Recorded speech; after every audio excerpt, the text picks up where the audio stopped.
Hi, everyone. Welcome to another episode of Divided Films, the podcast where we talk about movies that audiences and critics do not agree on. My name is JJ, and with me, as always, is my co-host Keith. Hello! And with us today for the first time are friends Shannon Falon and Shayna Rowbotham. Welcome, guys. Hi, thank you. Hi. Good to have you guys on the podcast today for the first time. So the movie we have in line today is the 2019 Christmas film Last Christmas, directed by Paul Feig and starring Emilia Clarke and Henry Golding. This movie falls into the category of having a negative score with critics and a positive score with audiences. On Rotten Tomatoes, 47% of the critics approve, 81% of audiences approve, so that's a pretty significant difference there. And the critics' consensus on Last Christmas: likable leads, terrific behind-the-scenes talent, and an intriguing musical hook are not enough to save Last Christmas from its poorly conceived story. So there you have it. That's where critics and audiences lie on Last Christmas. So what do you guys think initially? Was this the first time you had seen it? I mean, this movie just came out last year, right? It did make a lot of money, so people did see this. But I don't know. For me, this is my first time seeing Last Christmas. So, share your initial thoughts, and if you're surprised that this is something that audiences like more than critics. So let's start with Shannon. So I first have to make a confession. This was my first time seeing it, but I have this really bad habit sometimes of if I see a movie I'm intrigued by, but don't think I'm going to see, I might go read the synopsis. So I had read the synopsis of this about a year ago. Then that kind of tied in with the song. Definitely knew the kind of trick ending. But I'll say my initial reaction was it's a good kind of heartwarming lesson learned holiday movie, but fell into some typical tropes of the messed up young 20s something girl who needs to find her way and needs a handsome man to get her there. So I didn't love that. Yeah, that's kind of something we've seen before in a lot of other kinds of movies, specifically Hallmark movies, and we'll touch up on Hallmark later on, I think. But what about you, Shay? What was your initial thoughts, and what do you think about The Divide? Well, it was my first time seeing the movie as well, and I remember when previews came out, whenever the movie was coming out, I had pretty much zero interest in going to see it. I'm not one for romantic comedies, and I'm also not one for those ensemble cast Christmas movies unless they're sort of classics. So I really was 100% disinterested in watching this. I think, the divide between the audience and the critics, I think I know where I fall. But I will say that I was pleasantly, it was entertaining enough, I think, for just one of those sit down movies that you don't have to pay that much attention to, but you leave and you get a couple genuine reactions. So, but I thought it was an interesting spin that I was not originally expecting. Okay, fair enough.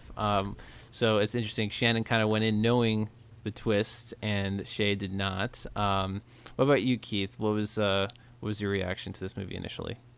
This is the most charming mental breakdown I've ever seen in a film. Yeah, pretty much. This is the first time that I've seen it. I remember seeing trailers for it last year, and when I realized it was about the song, I'm like, I think he might be dead.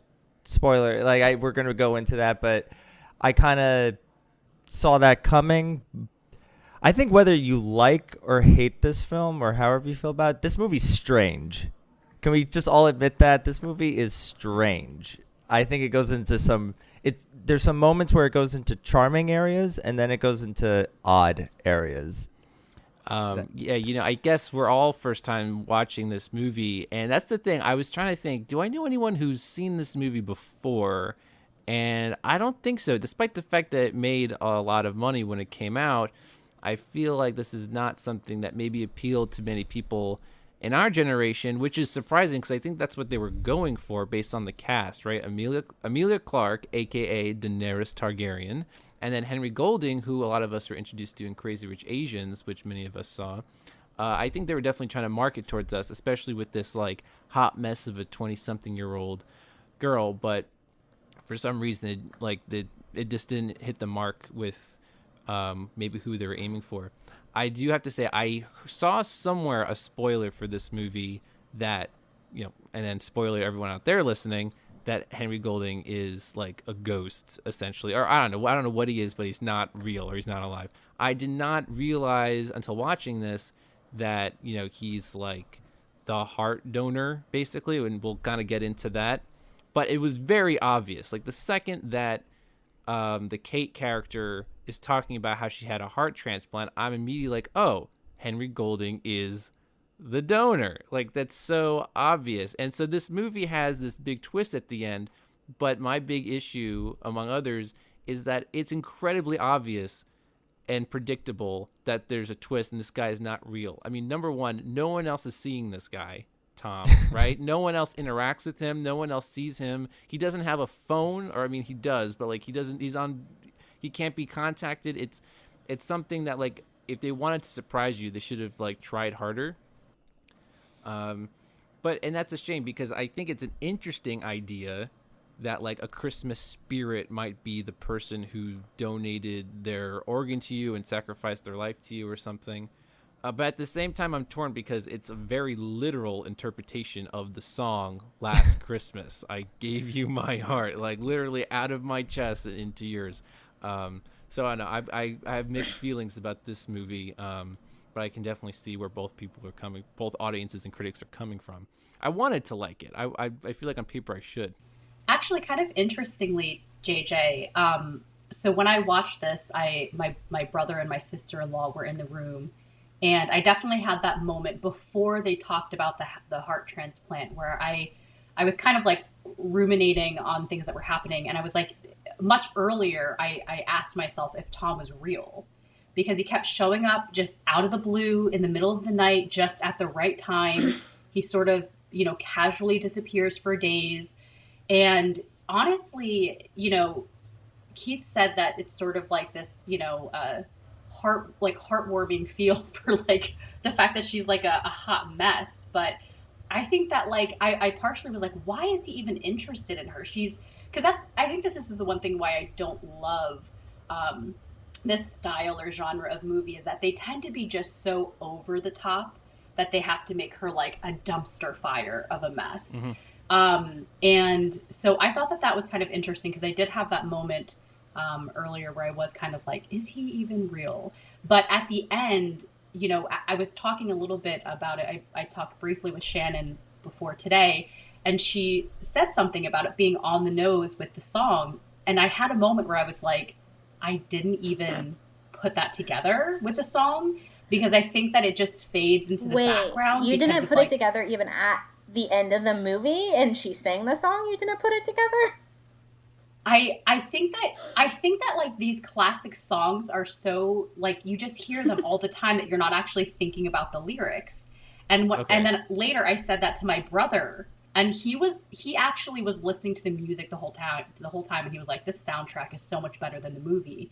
And when I said that about the song, he was like, oh, I didn't think about the lyrics either. So really surprisingly, we didn't really pick up on the obvious nature of the song. 'Cause I just don't think we were thinking about the lyrics. Huh. No, that when I was doing research about like how audiences felt about it, there was a lot of like, this is a surprise twist. People were actually taken back by the surprise. And yeah, I guess they do exist. I mean, sure, if maybe you're going into it thinking it's just a straight up rom-com, then you might not be like even considering the fact that there might be a twist. But it was striking me as odd. Like there's something odd here with this guy. He does show up out of nowhere. And again, no one else is talking to him. No one else seems to be acknowledging him. So like at least you should have some sort of idea. If you've seen movies before in general, if you're like a regular moviegoer, you should have a sense that they're setting something up here, because they don't hide it well. I agree. And I kind of want to go back to a little bit on the twist that they didn't set it up well. Everybody was guessing it. But I think for me, even with that, it would have landed a little bit better for me if they had done it more like a It's a Wonderful Life, where everybody kind of knows, or it's obvious at the end, like this is a figment of her imagination. Maybe she ends up back in the hospital at one point, and then we see this guy come in. She wakes up, and he teaches her the meaning of Christmas and to appreciate her life again, as opposed to we never really got an answer on, is this in her head? It seemed like it was all in her head is what they kind of got us to, but maybe he was a ghost. I think he has to have been a ghost, because how would she know to go to his apartment? How would because she? He's a have, part like, of her, JJ. He's in her. His heart, not his brain. But another issue I have too is the reveal of this twist. So like she goes to his apartment, and that realtor's there, but then it does this thing that it flashes once she realizes the truth. It flashes back to all the scenes they had together and showing him there and then not there, showing how That she made was me laugh. alone all those times. And I hate that. Like, the movie is spelling it out way too much. It's like, yes, we know he's a ghost. We know he wasn't really there, and we even suspected it at the time. But you don't have to, like, make it so in our face about it, because then it looked really silly, like her talking to herself on the bench. And I guess she was making out with herself on the bench too. I mean, that struck me as they didn't show that, but I just hate movies that have to spell everything out so clearly. Like, have a little confidence in your audience to like realize, and then hopefully when they go back to the movie, then they'll be like, oh wow, she's like alone in all these scenes again. You can just imagine it yourself. You don't have to like spoon feed the twists to the audience like that. I find that frustrating. Shannon, do you think this movie could have been written a different way where it could have been better? And that's a genuine question. Because this was written by like Emma Thompson, who I think is a fantastic writer, and there are times where I was like, I think she wrote this on a bet. Like, can you make this song into a movie? She's like, give me 5 weeks. Yeah, I think it could have been written better, honestly. Even, I think Shay and I discussed this for like a split second. Even like they did like this little side story with like the immigrant story, which is very timely today, but even everything felt a little too on the nose, and particularly like they made it immigrants that look like kind of Western Europeans, so they didn't even go into the piece that, no, we do a great job as a society of calling out people who look differently than us. I think a lot of things just felt too forced to me. The song, he's a ghost, she's a screw up, and then even these social messages that they're trying to put in there for us. Yeah, I was kind of curious, like, they have these family dynamics, and those all kind of seem like interesting scenes to me, but they all kind of seemed like a little forced. Like, what is this movie trying to do too much now? I'm not sure. I honestly think that not only could this movie do better, in terms of writing, it seemed like it needed 2 or 3 more rewrites. That's kind of the impression I had in terms of like the story elements, how it's executed. The Rotten Tomatoes consensus says poorly conceived story. I think there's interesting story elements. I think it's poorly executed. That's how I would put it. And it's crazy because I think I read somewhere on your fact sheet, Keith, that you sent me, that Emma Thompson had been working on this script since 2010. I couldn't believe that. Like, how many treatments did this script get? Because it seemed like this might have been only like a second draft to me. That sounds harsh, but it felt that way. Like someone else needed to step in and just kind of rework like certain plot elements. Yeah, no, it just like Shay, I don't really go for these kind of romantic comedies, but I'm always kind of taken in by like a good like I feel like I'm going to name the same, but I watched Yesterday. That came out last year as well, and that's the Beatles very movie? Yeah, the Beatles and About Time. Granted, they're all written by one guy, But I think those are very well written, and they kind of they're very well executed premises. And this definitely goes in the Hallmark on the note. This is a high budgeted Hallmark film. Mm-hmm. Totally. And I feel like that there's maybe something there. I think JJ, what you had said really does resonate in that, like, maybe it just did need to go through more editing to finesse it. I do tend to think that these movies just kind of are like super obvious or a little bit over the top with how wacky or goofy or sad or, like, so I do feel like that's like maybe like a hallmark of these like Hallmark films. But one thing that I did think of that I would kind of argue, JJ, is that at the ending, I don't necessarily think that they were spoon feeding us by showing all of the memories of her alone and then with Tom again. I think that they do that to sort of elicit that emotion again. So bring us back at the end to all of these moments that were kind of meant to be really magical and it like transformative for her. And just, I think it's more of an emotional draw that they're trying to get out of people there. I get that. It's kind of supposed to be maybe sad that he wasn't really there, but that kind of almost, when she's by herself in the ice rink or something, that kind of brings me back to what Keith said. It seems like she's having a mental breakdown. She looks like a crazy person. So in terms of the idea of trying to elicit that emotion, I get that. But again, execution-wise, it fell flat. It came off as too silly. And, the story being inspired by George Michael's Christmas classic. I mean, I do like that song a lot. And I like the idea that the soundtrack is all George Michael's songs. I kind of like that. In fact, I was even kind of like tossing around the idea in my head, like, what if this was a musical where all the numbers are George Michael songs? Because then it would have made it like so much more over the top that I would have bought the cheesy story more. You know what I mean? Like, maybe they should have just gone out all cheese and made it super stylized, and then I would have been a little more accepting of these sillier and outlandish plot elements. Wake me up before you go. Yeah, that could be like the opening number or something. I had almost that same thought when I realized it was all George Michael songs. I was like, I kind of like this. Like, I'm a shameless Mamma Mia fan. So I kind of had that same thought. Like, maybe I would like this a little bit better if they just really owned it. Yeah, they should have. I'm all about going all the way with something. I'm curious if that was even an idea they tossed around. Because, I mean, again, all the songs are very much on the nose about what's going on. I mean, they play Wake Me Up, like, I think as she's waking up. It's like, it's so, like, literal all the time that it comes off as just, I laugh at it at times instead of laughing with it, which is not a good sign. Is that really a good nutritional choice? Oh, God, don't you stop. Where are you? Look up. Yeah. After what you've been through, I mean, shouldn't you be eating quinoa or kale or something? Yeah, but this admittedly rank burger is all part of my grand plan to become a famous singer and die like Kurt Cobain, Amy Winehouse, and all the rest at the age of 27. How old are you? 45. Oh, good to have dreams. Not really, I'm 26. Well, thank God. Still have time. Come on. Where? Get rid of that. Wait. Let's go. I've got a surprise for you.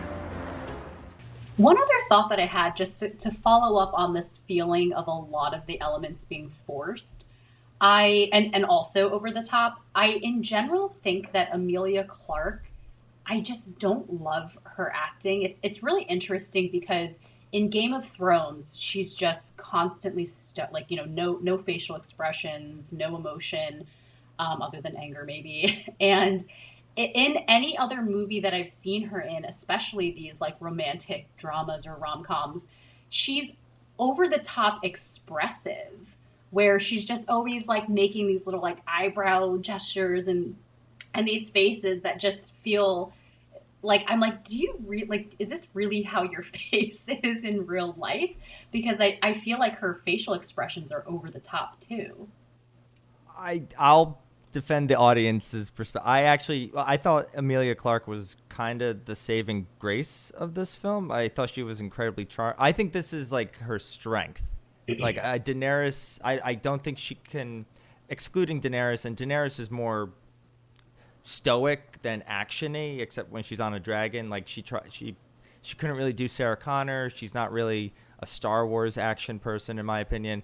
But when I actually enjoyed the Me Before You or Him Before, I went into that knowing nothing. I didn't know the twist to the twist to that. I was like, and I guess it's like Jim Carrey. What people say to Jim Carrey, you can't control the face. I thought her eyebrows are all over the place, and I found her incredibly charming with this. And I was, aside from the weirdness that the movie's bringing, I thought she was actually doing a good job. You know, there's something I feel like I want to coin, which is like called like rom-com acting, and it involves a lot of it involves a lot of like big smiles. You know, like you're having a good time even through like, you know, the difficult parts of your character's arc. So a lot of times throughout the movie, she has this big like sunshine smile on her face, and I think that's like part of like what's trying to elicit charm. And a good time out of the movie, like, oh, she's smiling, she's having a good time, even though her character's life is a total mess. So I guess, you know, maybe I feel like I'm having a good time. I don't know. It's just like in the beginning scene, for example, when she's getting picked up by a guy and she has a really exposition-y thing about like, you know, her family and whatever. She's telling her life story to this guy. She has this huge like smile, and she's constantly like laughing and chuckling at everything, and that's kind of like the face you see in a lot of these movie posters too. Like everyone's having a great time and everyone has this like big smile on their face, and you will too if you come see it. So it comes off as forced at times, but she does the smile well. You know, like it's a nice smile, and she It's does infectious. come off, yeah, she does come off, I think, just charming with you know, that look. But in general, just the idea of that kind of acting, I kind of don't fall for it as much as I used to. It's like, okay, just because you're smiling doesn't mean I'm smiling, okay? I'm curious to know, Shannon, from another like woman's perspective, like did you find Emilia Clarke as charming? No, I'm more on your page, Shay. It felt a little over the top. Yeah, a little too forced. I don't think JJ. I think you kind of hit it on the head. Even though I find Emilia Clarke typically charming, but this character was a little over the top for me. Well, what about the Henry Golding character? You know, he's supposed to be someone who, I think he's supposed to be more charming because Emilia Clarke's character Kate warms up to him, and he kind of, I don't know, as what turns out to be this sort of Christmas spirit character, I think he's trying to elicit like this very pure goodness coming out of him, because he's trying to teach her to be good and to be selfless. And so I don't know, I don't know if we're getting like the actual Tom character or like, I guess, some weird version of him, you know, but I feel like Henry Golding doesn't have a lot to work with in this movie. I mean, Except dancing. who doesn't find Henry Golding charming? Just being himself, I guess, is charming enough. Yeah. Well, here's the thing. I think what you just said, JJ, speaks volumes to me, that he didn't have a lot to work with. I don't really think he played a role really in the movie. I don't even really feel like there was a genuine romance. And one thing I was going to say before, when I was talking about we were talking about the feeling of things being a little bit forced, I also didn't feel any chemistry really between the two of them.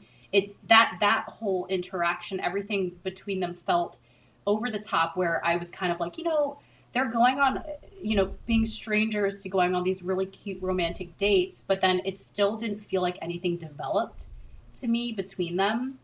So something did fall flat for me in terms of their romance. And I think for me, just based on like what things I like, I did like that they were showing the good that he was doing and his volunteerism and working at the homeless shelter. And so I did like that they, you know, he brought that to her in that sense. So I feel like that was more his contribution, was showing her these other ways that she could find herself again and do good and feel good and things like that. But a lot of the other pieces just really, I didn't think there was much there. I like the sentiment, right? Go volunteer at this homeless shelter and make other people's lives better, and find other ways to tap into your potential and make other people happy. I think this movie is sincere, and I think that it is like genuinely trying to convey these sentiments of being good for others and not wallowing in your own pity. I get all of that, but again, it comes down to execution, where it's just really hokey. Like the end, like pageant or whatever that is, like the homeless shelter. I found that like so corny and so hokey. I could not take it seriously. Like I don't know, like if like so many people turn out to this, I don't know, cabaret show at a homeless shelter. I found that like I kind of howled at that, and everyone in the movie shows up. Every single person she encounters in this movie shows up to this pageant thing. Even like the realtor, who I didn't notice that. The realtor is there. He's in like the second row, and he's like that. prominently featured. Like, what is he doing there? The Can clown we that talk mocked about her the clown? in the beginning. He was so creepy. Why was that Yeah. necessary? I guess just to beat her while she's down in the beginning, like he's mocking her, and he seems to kind of pick on her, and she's like, "It's not funny. You're never funny." And just another thing to emphasize how horrible her life is. She has this like mean clown constantly mocking her. I don't know. I was like not happy to see him again when he showed up at the end. Like, this guy, get him out of here. I thought the third act was the look for once again this movie's strange. I'm willing to give everyone's points, and I'm not even like the biggest. I'm more meh about it. I think it's fine, but I do think this movie kind of had a stronger third act. Like once I knew the kind of movie it was going to be. Once I said, how does a Christmas store stay open the whole year? Yeah. And that whole plot line was strange, and I said, okay, this movie is not half-assed, it's sincere, it's just very clunky and not well executed. I actually thought the last couple of scenes were charming enough. I agree with you that maybe the second half of the movie is more enjoyable. I mean, in the first half, her life is such a mess. It was kind of depressing me a bit. And in the second half, when she starts to do good and things are turning up again, that was more feel good. I kind of enjoyed that a little better. And I wanted to make one more point too, just to go back to Henry Golding. I think the biggest challenge with his character is, is there a romance or isn't there a romance? Like, he's this Christmas spirit who just seems to sort of be trying to get her to like pick up her life, but then he does kiss her a couple times, and I found that confusing at the end. Like, is he in love with her, even though he's just like a ghost, or I don't even know what he is really. So I find it really difficult to play characters who are like very, very vague sort of motivations. It seemed unclear at times. Is he just trying to help her? Is he like in love with her? And even as a line, when the twist is revealed, you were going to get my heart one way or another. Like, as if to say, oh, if I hadn't died, we would have gotten together. Which I don't think they would, because then she wouldn't have a donor for her heart transplant and she would have died. So I don't think they would ever really have gotten together. I 100% think the reason why he didn't make a bigger move is because he is dead. Because the moment that he brought her back to his apartment, and he didn't, first of all, when I saw it was a twin bed, I was like, And then he didn't lay down with her.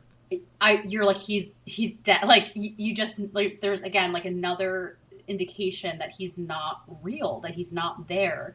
And I also just think that like the development though, it's like, did he actually really like her? Like, she got pooped on in the eye. Like, first of all, they're strangers. She sees them outside the shop. They put their faces right next to each other, which nobody ever does. Like, you're in my bubble. Too close. Such a movie thing. Right. That you're like, okay, well, just isn't realistic. And then he does bring her, like, it's like there was a compilation of the most romantic looking dates. Like this walk down the alley that's lit by string lights, and taking her to the secret garden, and the skating rink had like ballroom lighting, and no one else was there. That it was just sort of like, they didn't actually show the development of their relationship. They just showed interactions that realistically would just never happen. And I think that that's one of the reasons why the romance just never seemed to make sense to me, that like they didn't actually develop a romance. They just showed them doing romantic things. And just didn't spend any time on their actual relationship. Like, what are they actually, she's getting stuff from him, but I think that was the thing, is I was like, why does he like her? What is he getting out of this relationship? He just doesn't want to see that heart going to waste. I think that's his biggest thing. It's like, I gave you my heart and now your life is just a complete mess. Like, I don't want my donation to be in vain. Like, do something with your life, because you have my heart here. Don't let it just waste away. I kind of got that feeling. Now I'm trying to think of ghost rules. Is he a ghost? I know we're this movie has a colon. Is he a ghost? You're right. She does know where he lives. She's finding out all these secret areas, but I know Patrick Swayze played a better ghost. I think there were spirit. rules to that. I think Chris, he's a spirit, like a guardian Christmas spirit. angel, maybe. Yeah, Guardian, something like mental that. guardian angel. Something like that. I will go along those lines, because again, he seems to be helping her out. But again, the fact that there is some physical affection just makes it kind of bizarre. Can you imagine if your fairy godmother showed up, but then she kind of flirted with you a little bit? You're like, wait, what is happening now? Who's the fairy godmother? It depends on who the godmother or godfather is. Where can I feel you? Because I'm a part of you. Take care of my heart. I promise. It was always going to be yours one way or another. I do think that I might argue, and I've only just come up with this now in my head, but I would argue that he is like a ghost. And it plays on this idea of, the ghosts of Christmas past or whatever, because he comes in and he has a purpose, and at the end you can assume that they don't see each other anymore. Right? Right. They have that last interaction, and the feeling that I get is he's going to be gone now. So it's almost like he came in and served a purpose. He showed her the good in the world and the good in her, etc. And now it's done. So it's, in my mind, I think he just moves on and is now gone. And if he wasn't a ghost, you'd think that his spirit or his being would persist and they'd just hang out forever and should have a ghost boyfriend or whatever. I want to see that movie. I want to see Ghost Boyfriend. Ghost Boyfriend. That's Ghost, isn't it? But I was relieved that he did not fade into snow or something. I was half expecting that last shot of him, he would dissolve into the snow or something. I was relieved that didn't happen. And then they do kind of imply, I think, that she will eventually have a romance with that one guy at the homeless shelter that works there, the other volunteer, because they have just one shot of him looking at her during the pageant at the end, but then they don't do anything else with that. I was kind of half expecting the 2 weeks later for that guy to show up to their Christmas dinner or something. Would you have liked that twist? I mean, it's a rom-com. I kind of would think that she should end up with somebody at the end. Oh my gosh! But no. You could have a girl end up independent and happy by herself. Yeah. I'm not saying that she should have. I'm just saying, based on my experience with rom-coms, typically that's how they end. So I'm just trying to, as an experienced moviegoer, I try to, see where things are going, and usually I see familiar patterns. So I kind of was half expecting that. I don't need that. I'm just saying I wouldn't be surprised if they did that. I would have been so angry if they did that. She needs a man, damn it. No way. But the other thing is that they were already cramming in so much. And so what I did appreciate about the film is I do think that they were trying to touch on a lot of relevant and important and timely topics with representation. And if they added that last element, I think that it just would have been another unfinished storyline or this something that they added just to say, look at this, but didn't develop it. It didn't give that piece an evolution. And for example, things that I think they did really well or interestingly is they had a really diverse cast.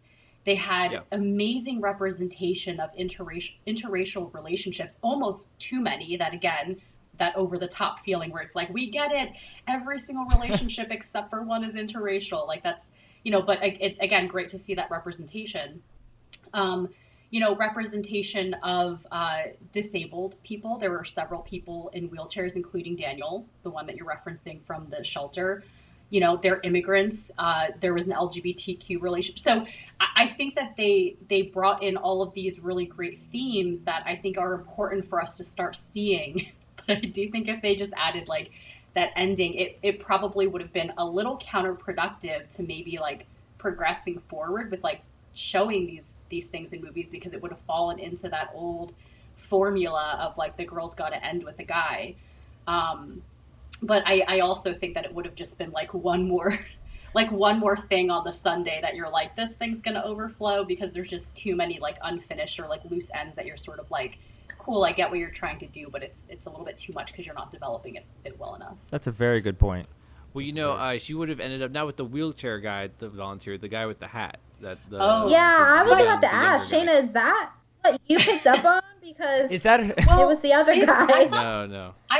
Yeah, the younger guy who's like that, the same that age, was not the much asking older her guy. about the ghost boyfriend. Maybe I'm misremembering. The moment The I one thought, that she got coffee with him. oh, I don't even remember that. But the moment that would have I been thought a you were big twist. talking about is when she goes out and she starts performing in front of the shelter and getting donations. They show Daniel come up in the background, and he was kind of like watching her from afar. I thought Shaking his head. I thought that was the moment you were talking about. Wow, Shayna. No. I'm talking about no. At the end, at the pageant, like the young volunteer with the hat, who like he kind of just looks at her and he has like a sparkle in his eye, and I thought that was an indication of like, I forgot he existed. what Oh, might that's come. so. I appreciated that. That was like the one subtle thing in the film that they would all. I felt like they would ultimately get together. Of course, I went in with my spoiler knowing that Tom wasn't really there. Right. It'd be funny though, actually, if she wound up at the end taking like one of like the old homeless guys home, and that turns out to be her new boyfriend, like the guy like who stole the cookies or something. That would be a funny twist. I did get a genuine laugh when everyone stole the cookies. Yeah. Right, she's so bad at everything. It's like, make sure everyone gets 2 cookies, and then immediately everyone takes all the cookies. I did like the dynamics of the family, and you're right, maybe they're doing too much.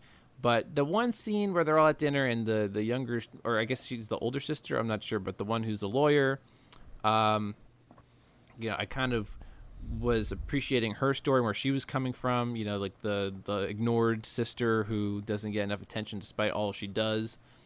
And, in that scene, the Kate character, she outs her sister, right? And at that point, I was thinking, ooh, are they making Kate too dislikable at this point? Because that's, like, one of the worst things you can do is to, like, out someone when they don't want to be. And that, I think, might have been, like, the rock bottom for her. So, then she has, like, the reconciliation scene later on, which was a good scene. But at that point, I'm like, she's doing too much to piss everyone off. Like, are they trying to hammer in this too much? Like, she is, like, maybe too much of a bad person. I almost was rooting against her at that point. Well, she comes off as, and the picture they paint is that she's extremely selfish. And I think that it's really hard to then build empathy and compassion for someone who's not just, has a shit life, for lack of a better word. I don't know if I can say that on the podcast. You can. By all means. I'm like, is this like cable network TV? This is a G-rated podcast. How dare you? But it's more than her just having a crappy like go of things. She's not like a good person in a lot of ways. And she's to blame for her misfortunes. Yeah. She has no one to blame but herself for all she's doing. I mean, even like in the beginning when she doesn't lock up, she does. It's not that she doesn't lock up. She runs out of that store and doesn't even close the door. I mean, like, it's clear that you did not lock up. It's not like you could have like forgotten. Like, oh, I could have sworn I locked up. Like, no, you flew out of there and you knew that there was no way that door was locked. And it was like just frustrating. Like, she kept making mistake after mistake. Bringing guys home to like these flats she's staying in. But is it a mistake, or is she, like, and I think I had that moment where I was like, I actually don't really like her. And another thing that's going to sound so silly, but that stood out to me is she kept putting her shoes on everyone's couch and bed. Yes. Yeah. Yes, that Yeah. really bothered Yeah. me. Like on the couch at the one flat, the guy who like builds like ships and stuff. She puts her boots on the couch. She puts and her then when feet she's in at Henry Golding's bed.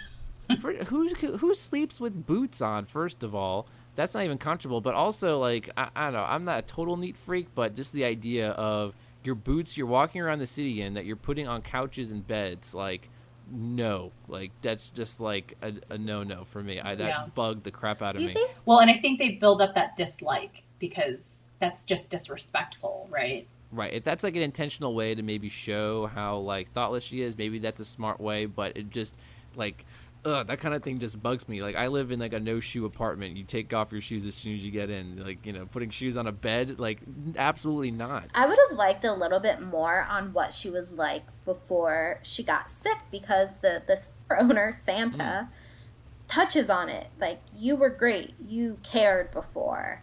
So I think that would have made her a little bit more sympathetic if we'd gotten more of that. But to everybody's point, yeah, she was just very dislikable and, selfish, like Shayna said.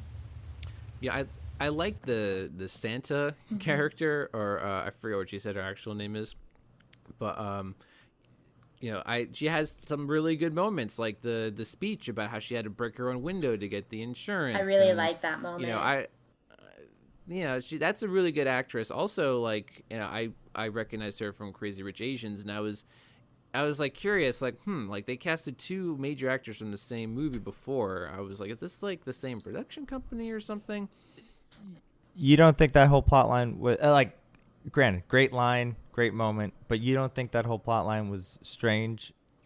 Like, well, her that whole dating the guy scenario the guy she was seeing, that was strange. Like the guy comes in and they kind of just stare at each other like they're aliens or something. Yeah. Like, like, and then she shows him what is possibly the worst Christmas product I've ever seen in my life, which was that singing monkey that screams. I get like she has obscure Christmas items, but that was like a monstrosity. But so, that romance I was like kind of indifferent about. It was meant to be funny, right? Like it was meant to be like a funny interaction, like an awkward romance, but it was just kind of odd to me. Like they should have been directed better and maybe like, I don't know. This movie was really long too, so I feel like some stuff like that wasn't needed. Yeah, you could have cut that out. I agree. But I think that's like one thing to show how she's making amends with the Santa character is helping her with this guy. I mean, she could just be better at her job and that'd be enough. But, she's trying to help set her up with this guy. So, there's that montage where she's like making amends with all the people that she has like wronged, I guess. The guy with the fish she killed and like the guy who's like I forgot about that. I was like, who the hell is this guy? Right. Like that was just like a throwaway like joke, and like she's she has to like make amends with all these people. You know what it kind of reminded me of though? I don't know if you guys watch South Park too much, but there's a funny episode when Cartman thinks he's dead, and he thinks he's a ghost, and the reason why he thinks he's not getting into heaven is because he has to make amends. And there's this really hilarious montage where he's giving fruit baskets to all the people he's wronged. And he's singing in the background like make it right, I'm paying for my sins, like it's like this really like funny cheesy song. And I was thinking of that Cartman song while she was going around like, oh, here's a fish because I killed your fish, and here's like a model because I ruined your model. Like I was thinking of Cartman going make it right. Like it was that cheesy. It's kind of simplistic to be like, here, you can make all wrongs right by one little action, and your selfish behavior for how long is forgiven. Right. It just takes like one gesture to totally rebuild all of that. But it seemed like the fish guy, I don't know, it was like I get a sense she's like staying at all these people's houses and she's constantly getting kicked out because she's like ruining things. But all those reasons she's getting kicked out were like so outlandish. Like you dropped a hair dryer into a fish tank and then like you killed this fish. Like they came up with these really wild reasons. That kind of humor felt like very out of place for, I don't know, it felt very Family Guy. Like Cutaway, yeah, they did that a few times. Like you're making the match ship. Oh, she burned it. with the flatmate. Yeah, that kind of like, oh, do you remember? It had that Family Guy like, do you remember when you did this? Yeah, remember that? They cut it's like to that time that I'm happy. I really do appreciate this conversation that we're having because it's kind of shocking that I think Emma Thompson is a fantastic actress and a fantastic writer. She's filled with wit. And Paul Feig has directed some outstanding. I think Bridesmaids still is probably one of the top comedies of the 2010s. If not, Absolutely. like, and it's kind of shocking that any attempt at humor seems either mean-spirited or at least like making this character come off as mean-spirited or selfish and odd. I still think odd is the term I would use for this movie. Yeah, it is. It's strange at times. Like when she gets kicked out of that apartment, with the guy with the model building and stuff. She falls over the couch and crushes the thing he was building. Oh, but yeah. why was it on the couch? Like he put it on a couch. It's like they were just setting it up for her to fail, basically. Like little things like that, like seem so forced at times that it's not even funny. It's just kind of. I wonder strange. if that's like subtlety in writing versus execution. Because if maybe Emilia Clarke had played all that as unwittingly clueless as opposed to ignorantly careless, she just didn't care and she wreaked all this havoc on her friends' lives, as opposed to if you were just a dope and klutzy, if she had played it more that way, it would have been a little bit better. Right, she could have been like a charming doofus or something. Like, oh, she's just clumsy and needs to be like more considerate. But it's like, no, she like does not care. Like, if I had nowhere to stay and someone is taking me in for like a few weeks, I would definitely be a little more considerate than putting my dirty ass boots on their couch cushions. That's not all on that's definitely on the director and even Emma Thompson, who was definitely on set for a lot. Like, they could have explored this character more. I agree. We made a point. I think it was Shay. You said like this character is very one-dimensional. I opened up a Hallmark card. It played Last Christmas, and then I put it away where it might still be in the trash. It might be under my bed. Who knows? Like, the Hallmark thing really resonates with me because I think one of the critics, one of the critic blurbs from the Rotten Tomatoes sheet you gave me, Keith, it's like, I have it here. It's a star-studded rom-com that plays like an expensive Hallmark film. And I totally get that. Maybe a Hallmark film would just not have the budget to afford all these George Michael songs because like music rights can be expensive. But besides that, yeah, it's so hokey. You would kind of expect this sort of schmaltzy story with that kind of ending of like a homeless shelter pageant to be in like a Hallmark movie. So I totally got that, and that has its place, right? People there's an audience for very silly but comforting Hallmark films, but that's not the kind of thing you expect from a big budget studio with an ensemble cast. And from a notable writer like Emma Thompson, who she's in this movie, and I think she's gives a good performance as this mom that is lovable, but you can see how her kids get frustrated with her. I bought the accent. I don't know if I have a good ear for Eastern European accents, but I thought she was good in the movie as like a supporting player. I'm curious, she wrote the story and what the inspiration was for making it specifically that kind of background for her family, former Yugoslavian refugees or something. That was that was interesting. It wasn't explored very much. They fled Yugoslavia, and the mom is afraid of being persecuted. And you get a sense of Emilia Clarke encounters on the bus. With a couple other people who are being harassed, but that's all they really touch on it. Really, right? It's a really deep subject that they lightly touch on. This might be a little cynical approach to it, but I do Shannon. I think you said a while back that there are many different ways to go with this, with the whole Brexit and all this. And I think just so we can get Emma Thompson in the movie, let's go with she's playing this foreign mom. Let's make her Western European. Yes, Or Eastern European. didn't Eastern love European. that because I don't like I know very little about Brexit, but I'm the English people of the UK who voted for it didn't like South Asians coming in is my understanding. If you're gonna kind of boil it down, like that's who they were afraid of, not Eastern Europeans who immigrated 2 decades ago. Yeah. Yeah, kind of maybe a misfire on touching up on that, like, what was at the time a current event sort of thing.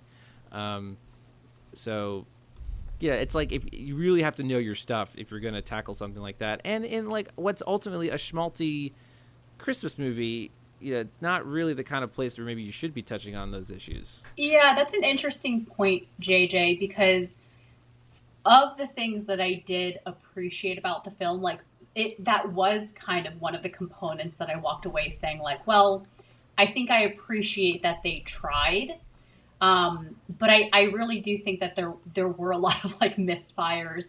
And in one of them, I really was the casting that I was like, all right, well, here's like Emma Thompson trying to play this immigrant mother. And also, though, Marta and Kate were both British actors that I was like, if this were to be realistic, like they looked like they were like in their teenage years when they moved from Yugoslavia. They have 100% like British accents that I just don't think it was really done well. So to your point, JJ, I think that it's like, yeah, like if you're going to try to touch on that, like do a better job and make it accurate and make it actually meaningful because they didn't execute that well on it. It really does take away, I think, from any of the good that they might have been trying to do by saying like we want to represent the struggles of being an immigrant or whatever they were trying to do, Yeah, it just you're right with the aging thing too. I hadn't considered that before. Like I forget what year they say, but they're in Yugoslavia. It has to be like in the early 90s. It was 1999. Oh, 99? I thought Yugoslavia had broken up by the mid-90s. Yeah, I mean, I need maybe like a history expert in here or something, but Yugoslavia, I'm very certain did not exist by 1999. But even so, she says she's 26, and I don't need like exact age matching up, but she definitely seems like she would be, if you're a teenager in the 90s, you're not 26 in the late 2010s, is what I'm saying. That's like a detail that you should get a little more right in, whether that's like from a script supervisor or from a casting point of view. That doesn't really add up. Now you are here, we have Krentor. I'm sorry.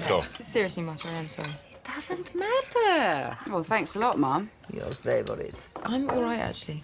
What, so is there something wrong with your favourite cake now? No, I'm just not hungry. There's always something, isn't there? Like you're hungry, you're not hungry, you're tired, you're overexcited, you've got a tummy ache. Gosh, you're so tiresome, Katerina. Oh, name to the kurat, Marta. It's Kate. Hey. You taught her these terrible words? Of course not. Do you actually even know what Nabi and Tunukurets means? Yeah, I actually do. It means I will nail you to my dick. Yeah, I knew that. Not dick. Penis. Well, dick means penis. Dick means penis. Dick means penis. No, Dick is our neighbor. It also means penis. Dick, our neighbor is called penis? Dick is penis. Penis is dick. Just That's stop the same saying dick word. and penis. It's just... Some of these, I'm just trying to think, we're critical on this movie, but, the audiences gave this a really high score. 81% is pretty significantly high, I think. And I get if people were warmed by this and maybe they just totally, like, the political stuff went over their heads, and they're just kind of warmed by it. Sure, everyone wants that kind of feeling around this time of year. But some of these, Keith sends me these like blurbs from critics and audiences, and there's one audience review that I thought was like one of the funniest audience reviews I've ever seen in any of these sort of movies we've talked about, and I'll just read it here. Movie was a little slow in beginning, and we did not appreciate the foul language, but the surprise ending was just terrific. Had to use 3 tissues. Want to get a DVD of this movie if I can find one. I give it 4.5. A Wow. DVD. Who is this? Alice, do you I get really- any information? It sounds like a grandma. I think sometimes on Rotten Tomatoes it gives like a first name and like last initial, but besides that, you don't get any, you don't know. I just thought that was so funny. Like, so a lot of these audience scores, audience reviews are saying like surprise ending. I was shocked, but I love the fact that this person said did not appreciate foul language, but then goes on to say I want the DVD. Like, it's not hard to find DVDs. Number one, you just go to Amazon. Second, why would you want the DVD? I can get it. I can get it to an extent that like I don't really go for these kind of movies, and that's not like I'm not talking about rom-coms in general. I'm talking about like I think we know what kind of movie this is, and that's like more Hallmarky. But I can kind of. This is just like, you have like a drink in your hand, fireplace going, watching this movie with family. It ends, you go, aw, don't think about it. What else is on? Let's like I think it has that third act where it does kind of land on its feet, where you kind of forget about all the strangeness before it. I think that's why audiences, I can kind of get it. Right. But I do think this movie could be better. It can be way after this better. combo. It feels good at the end. Again, they're like it's a good message they're trying to convey. But again, if you're trying to do a schmaltzy movie where you're not supposed to think about it, don't talk about like immigration stuff, or don't like throw in all these other serious issues. It's like mixed. Like, what are you trying to do here? And that is what I think is supposed to come out of like a third or fourth version of a script, is where you like cut out all the stuff that really takes away from the main idea you're supposed to do. This is a really interesting conversation, I think, because to Keith's point, I'm that movie watcher. I joke that I have like very lowbrow taste. I'm very simple. I'll find almost anything entertaining. So I totally understand like that most of the viewership probably is not thinking too deeply about what's going on here, and might look at the kitschy scenes like the romance with Santa and that that's cringeworthy scene. They might not be thinking of that past that scene. So I totally understand why if you just kind of take it for like face value, whatever, it's like you can sort of see the evolution, the growth, and then this happy ending. With what feels like a really major unexpected twist for probably a lot of people who aren't thinking that deeply or aren't picking up maybe on these subtle nuances that they're really hinting at. So I can kind of understand that. But on the flip side, I think where I landed after this film was like I said before, appreciating that I think they tried to do some of these things and tried to do some representation, and even though they maybe didn't do it justice,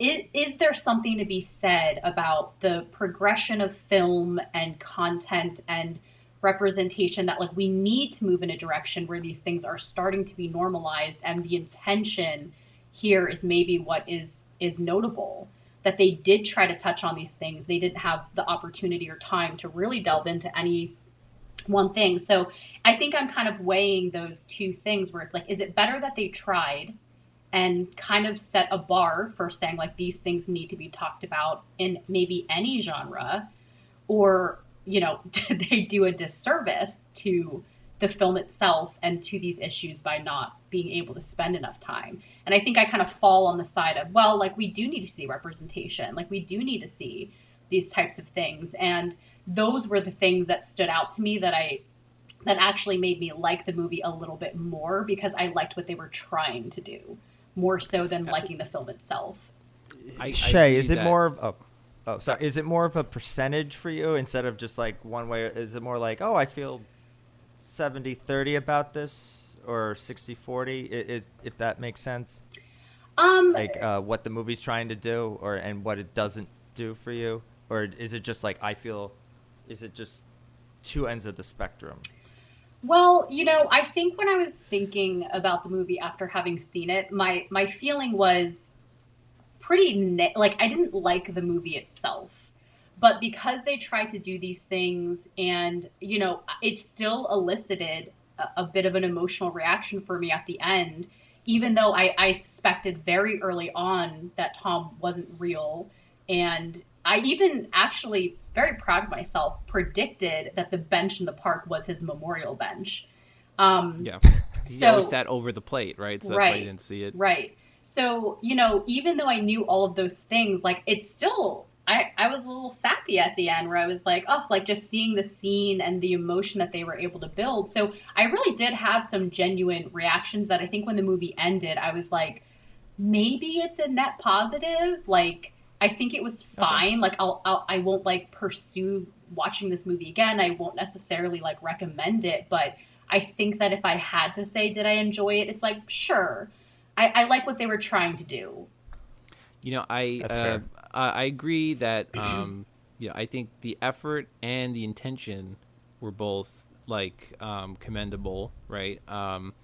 And if a movie gets you to feel something, that's definitely a sign of some success, right? Like, I think the ultimate failure of a movie is one that makes you feel nothing, right? I mean, and so if you did feel, I kind of felt a little bittersweet at the end too, like, oh, like, how sad. Maybe if he hadn't tragically died, they might have had a nice romance and her life wouldn't be so terrible.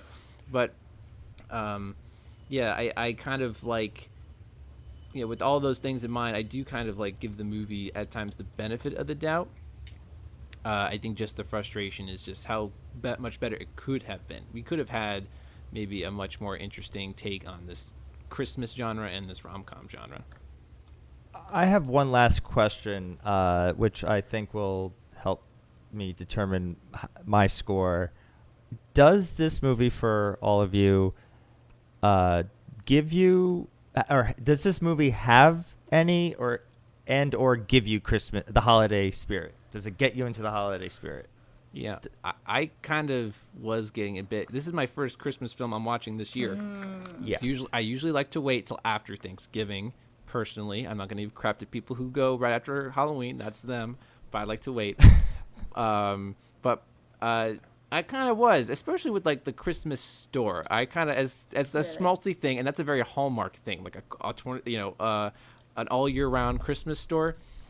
But I kind of was getting some of those Christmas feels for sure, and that's kind of that's the bare minimum you should get out of a Christmas movie. So for me, yes. I would say towards the end. The beginning didn't do anything for me. Like, her running around in an elf suit and working in that store, it didn't do anything for me. But at the end, with the true meaning of Christmas, and she's giving her time and helping the homeless, and she's a better person, I think that I got the Christmas feels. And I'll also agree with Shay that I knew it was coming, and it elicited emotion in me too. So in that sense, definitely a good, I think, holiday feel movie. Yeah, I kind of agree with both of those camps, where the obvious nature of the Christmas part, like, feels like it was Christmas time, the Christmas shop, the elf shoes, those sort of things create the setting for me, where it's like, okay, it's Christmas, like, people are shopping for ornaments, they're out shopping for gifts, and that's sort of like that hustle and bustle you see that kind of brings up those feelings for you as a Christmas shopper or someone kind of preparing for the holiday. But I think what really did it for me that I really liked was the underlying themes of, we talked about Tom being this like picturesque vision of good in the world, a good person who's kind and adventurous. And, he has that saying like, look up and stuff, like, and he got her to start thinking about other people. Like, really, for me, her evolution wasn't necessarily anything related to the relationship or things that he was like bringing directly, but her growth throughout the movie all happened because of reconnecting with other people.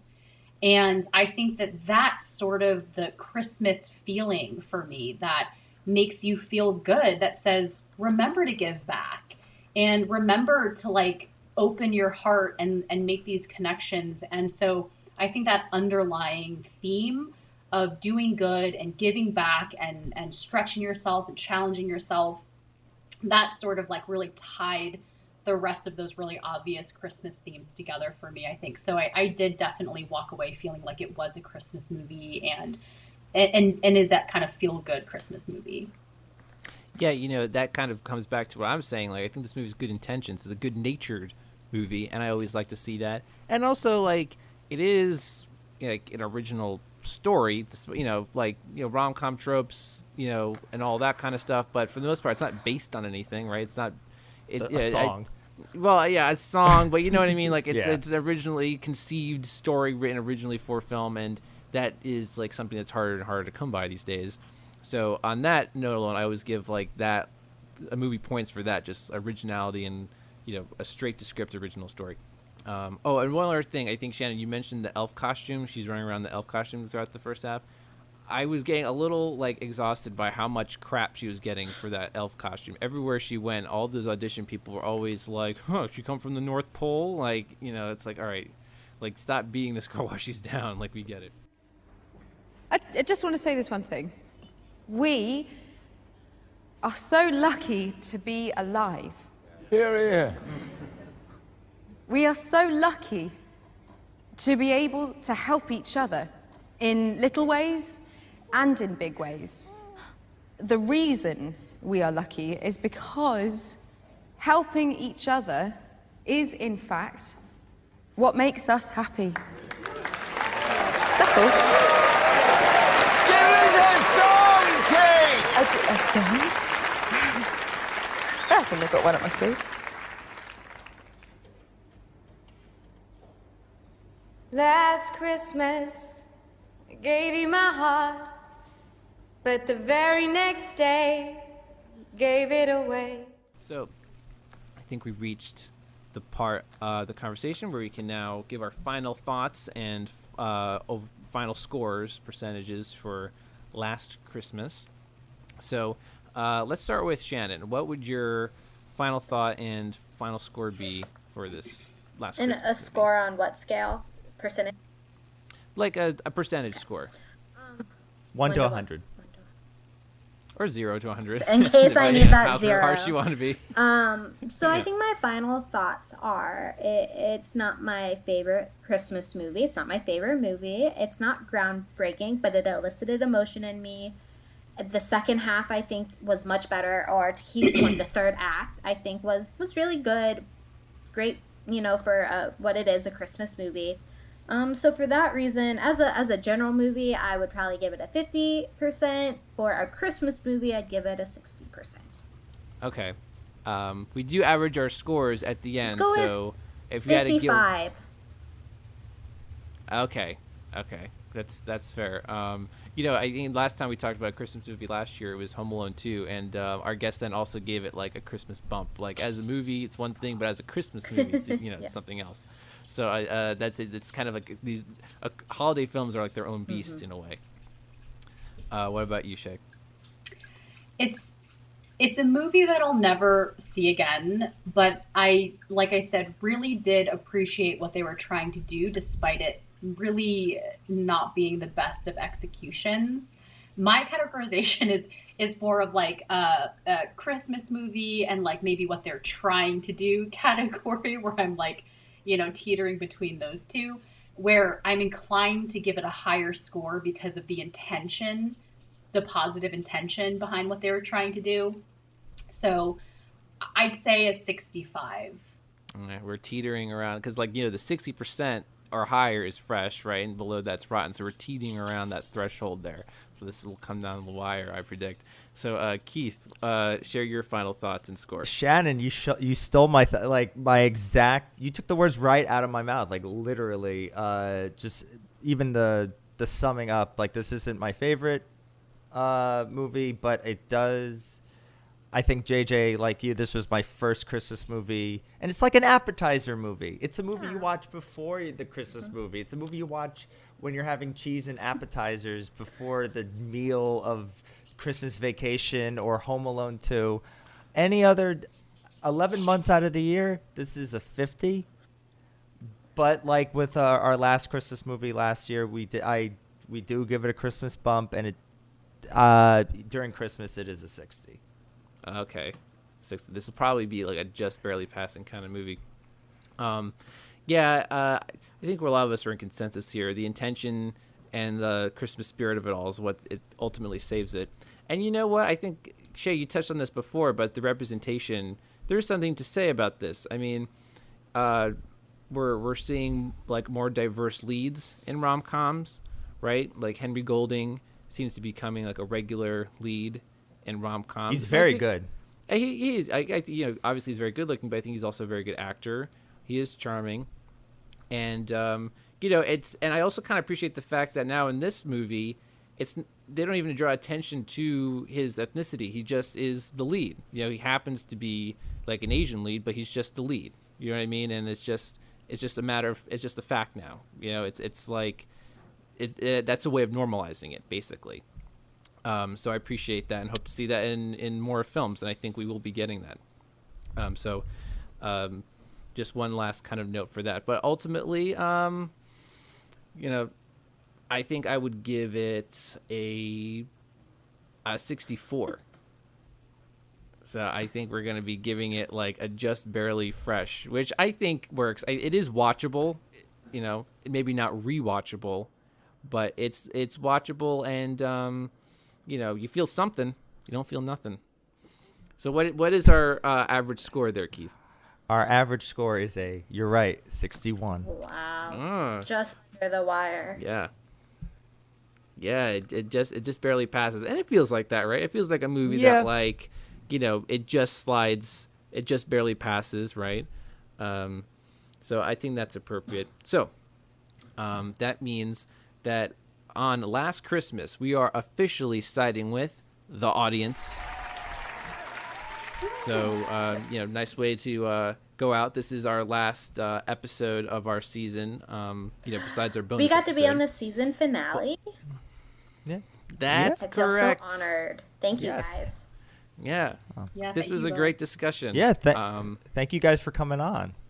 Yeah, and I wanted to talk about Last Christmas, this movie, because I have a feeling, given that it's not really that rewatchable, that people probably forget about this movie later on. So we'll see if it fades into obscurity or not, or if we maybe see it, rerun on cable on some channel. Maybe on in the Hallmark channel. Yeah. Yeah, maybe. I could see it on TBS and TNT. Yeah. I think that's an appropriate home for it. Just add to their slate of Christmas movies. It wants to be a classic, right? It really wants to be a Christmas classic. It's just not quite there, and it could have been if the writing was better, unfortunately. But thanks again, Shay and Shannon, for joining us for this discussion. Thank you. Hope everyone has a safe and happy holiday season. Thank you guys. And of course, it's been great having you, and then we hope to have you guys again for future episodes come for next season. Can't wait. So we'll look out for that. Thank you both. But until then, of course. Until then, guys, enjoy the holidays, enjoy the rest of the year, and see you soon for more Divided Films. All right, thanks a lot.